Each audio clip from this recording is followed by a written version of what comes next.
Hello everyone, welcome back to another video of Tech Basics. In this video, I'm going to guide you through step-by-step process on how to log in MotoNovo Finance. First step is to open your browser. Here I am using Google Chrome.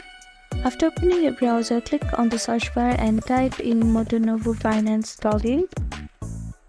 Now scroll down a little bit until you see this logo, click on it. Now you need your email address and password to log in, so type in your email. Now if you have forgotten your email, you can click on this link and recover it. Now type in your password. If you have forgotten your password, you can click on this link and reset your password. Now if you click on this box, then you are ensuring that you are saving the information on the browser. You can leave it as on check. Now click on continue, and these are the simple steps that you can follow to log in MotoNovo Finance. Thank you for watching this video. I hope this video was helpful to you.